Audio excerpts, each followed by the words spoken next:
Joining us on the line is Peter Schiff, chief economist and global strategist of Euro Pacific Capital. He's also author of the book, The Real Crash. Peter, thanks so much for joining the show. Really appreciate it.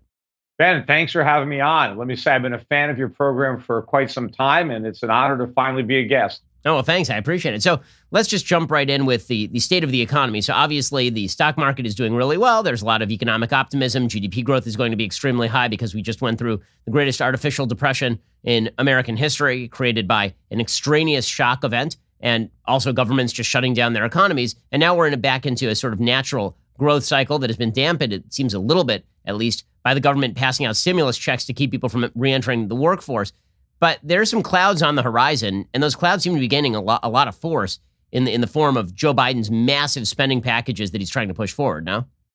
Well, first of all, there's nothing natural about this so-called recovery because we haven't really recovered.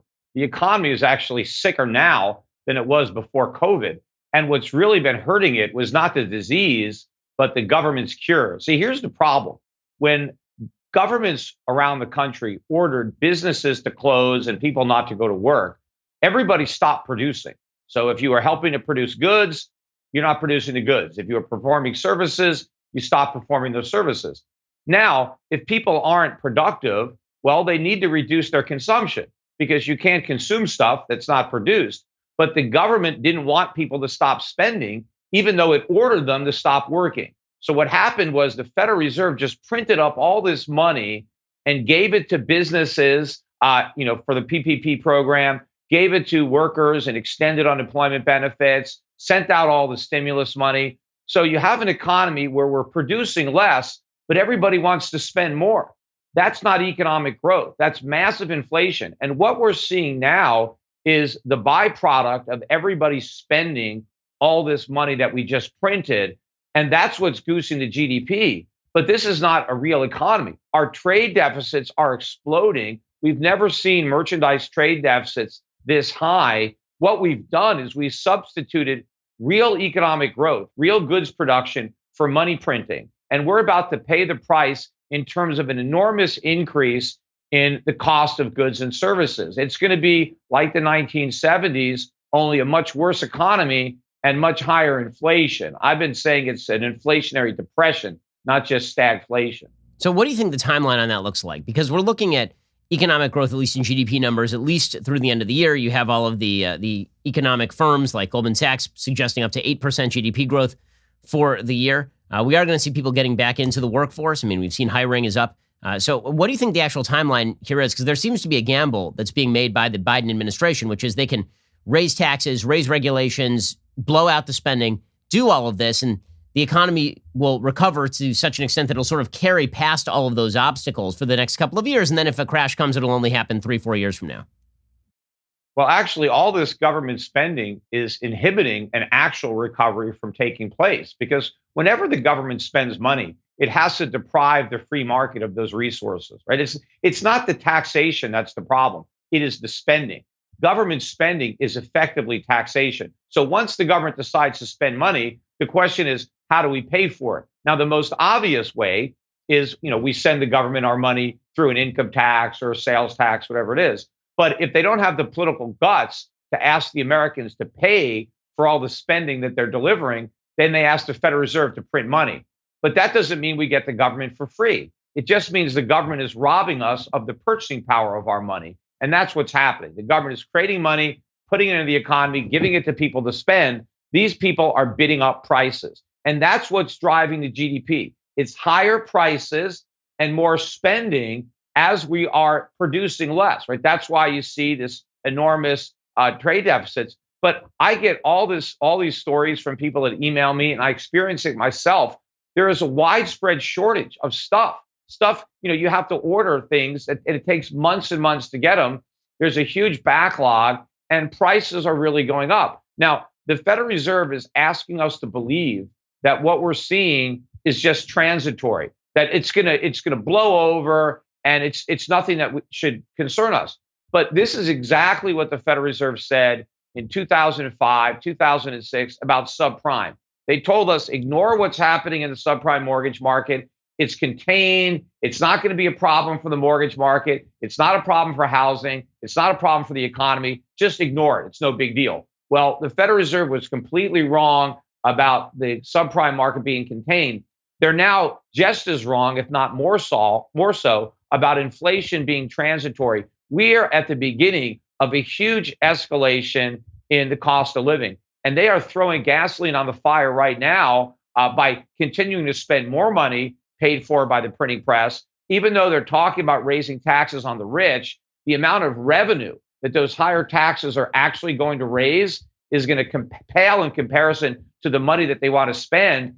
And that particular type of taxation that's targeted at the rich, what ends up happening is the rich don't spend less, they invest less. And investing is what drives economic growth, because investments is what creates, productivity, businesses, jobs. That doesn't come from what rich people spend. It comes from what rich people don't spend.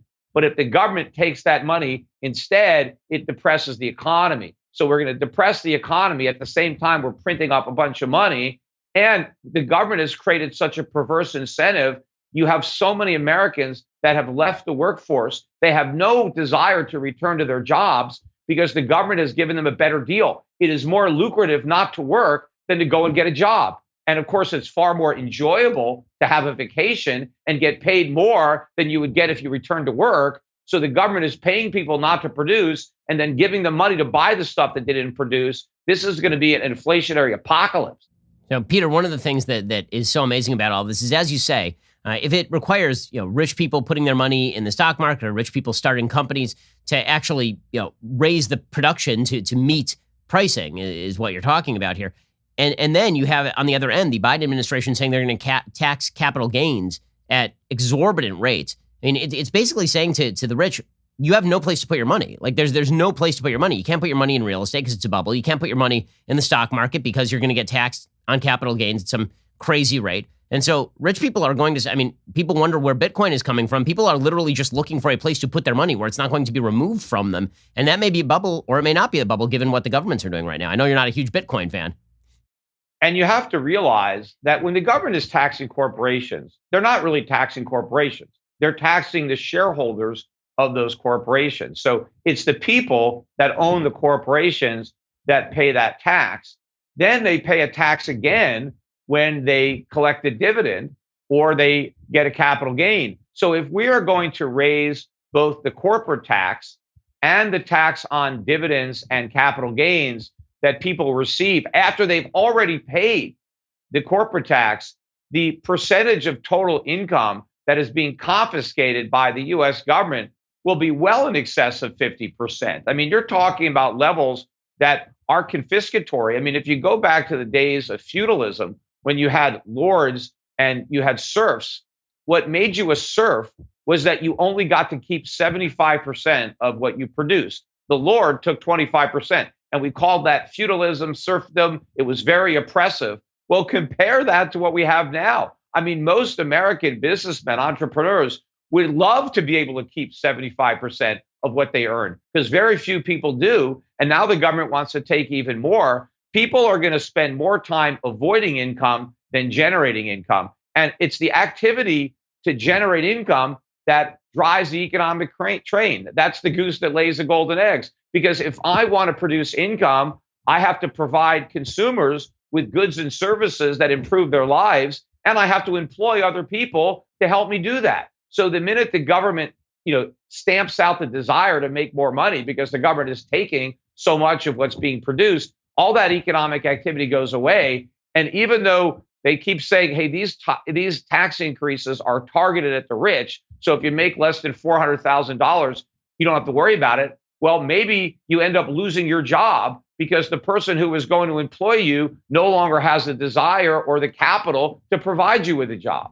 So, Peter, I asked you before, but I want to re-up. How fast does this manifest? We're already starting to see price inflation in a wide variety of areas in American life. But when does this actually turn into the sort of stagflation that we saw in the 70s or even something worse than that? When do Americans start to feel this so severely that it becomes a political issue for the people in power?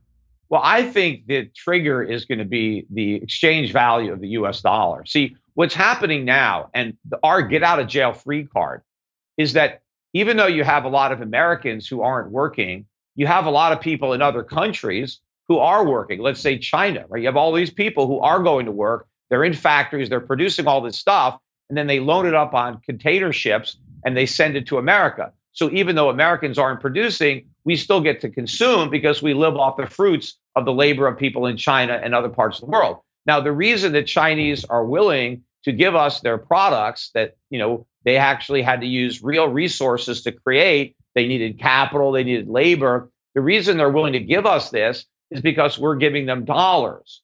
But all the dollar is a piece of paper. Doesn't have any actual real value like all the consumer goods that we're getting from China. They're just getting IOUs. Now, when the Chinese and the rest of the world lose confidence in the future purchasing power of those IOUs, they're not going to want to accept them anymore in exchange for their stuff.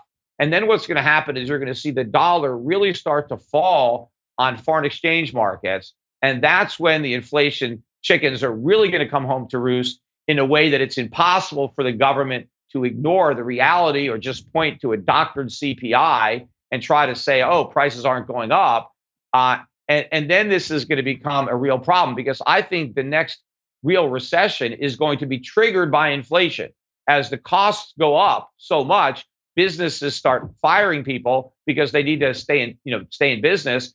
And consumers, even though they're spending a lot of money, they're spending it on food. They're spending it on energy. So they don't have money left over to buy other stuff. And so they have to stop buying other stuff. And now all the people who earn their living selling that other stuff, well, they lose their jobs. And now we're in a recession that is caused by inflation. And now what does the Federal Reserve do? Because their normal prescription for a recession is to create more inflation, print more money. But if you have an inflation problem, how do you pour gasoline on that problem? By creating even more inflation. You can't. So the Fed is in a box that they can't get out of. So, Peter, when it comes to inflation, there are a lot of concerns among conservatives, particularly that in 2009, that Barack Obama's stimulus packages, the raising of the spending rates from $3 trillion by the federal government to $4 trillion a year, that was going to lead to some sort of runaway inflation. It didn't really materialize. What is the difference this time as opposed to what happened during the last recession? Well, first of all, again, we got to remember that inflation, by definition, is the expansion of the money supply, right? That is literally what is being inflated because prices don't expand. Prices go up, prices go down. It's money supply that can expand and contract. And if you go back and get an old Webster's dictionary, even from the 1970s, and you look up inflation, it will define it as an expansion of the money supply. Now, at some point, they added to the definition an expansion of the money supply that results in a rise in prices. But the rise in prices was a result of inflation. It wasn't the inflation itself. So we had a lot of inflation following the 2008 financial crisis.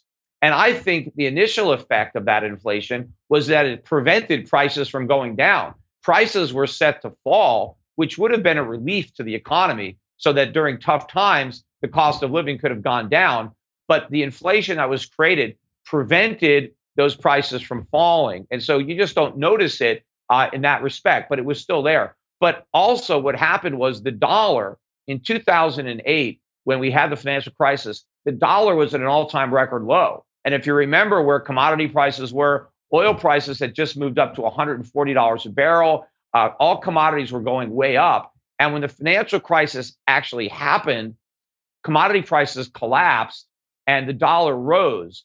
And so that was like a buffer, and that helped spare us from a more protracted increase in consumer prices.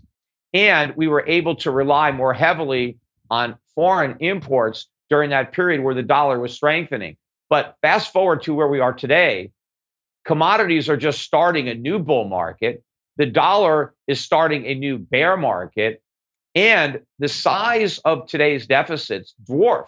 I mean, we were running at most $1 trillion deficit at the peak, maybe 1.1, 1.2, when Bush left office and Obama came in. We're now at like 4 trillion. The government is printing almost 70% of the money it spends. I mean, the government is spending $8 trillion almost, and not even collecting $3.5 trillion in taxes. This is unprecedented.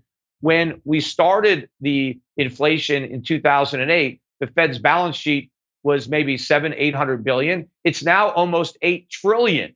So we're at a much bigger point.